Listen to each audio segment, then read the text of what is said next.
All right, let's get right into it. Today, we're talking about a situation that is, frankly, every first responder's nightmare. It's a head injury where a moment of looking better is actually the biggest red flag of all.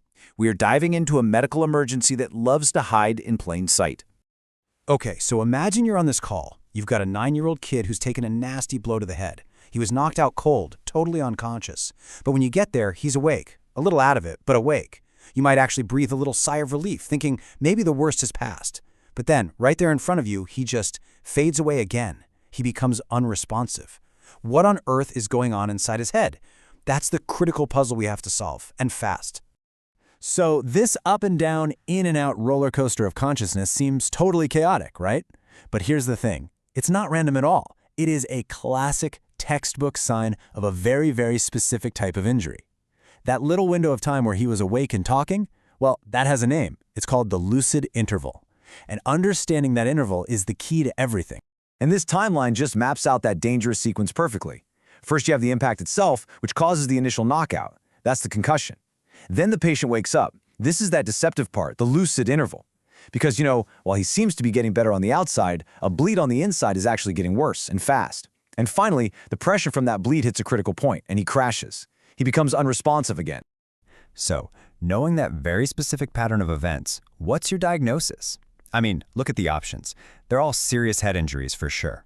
But only one of them is famous for this classic lucid interval pattern. Think about that timeline. What's your call? And if you picked A, epidural hemorrhage, you are absolutely right. That specific sequence, out, then awake, then out again, that should make the alarm bells for epidural hemorrhage go off in your head. It is one of the most important red flags in all of emergency medicine. Okay, so we've got the diagnosis. But, just knowing the name isn't enough. We need to understand why this happens. What is an epidural hemorrhage really? And why does it create this deadly illusion that the patient is actually recovering?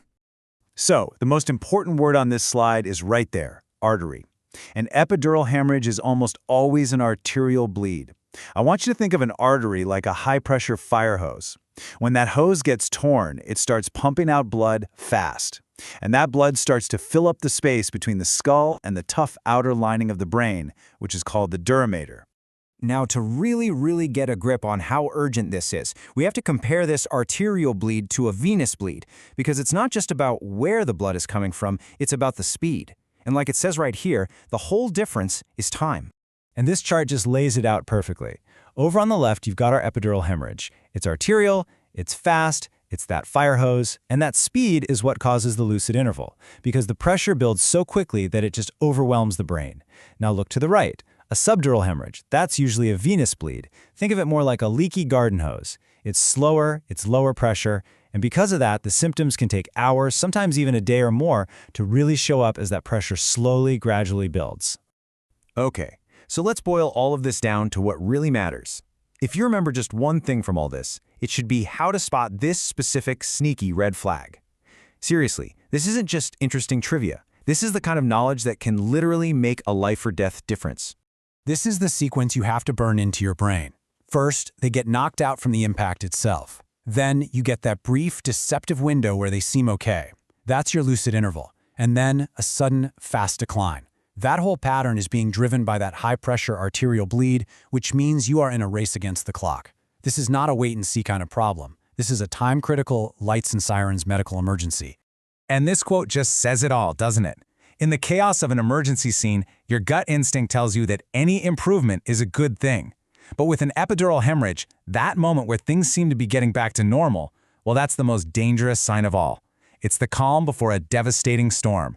It really leaves you with a critical question. How do we train ourselves to see past the obvious and recognize the subtle patterns that scream true danger?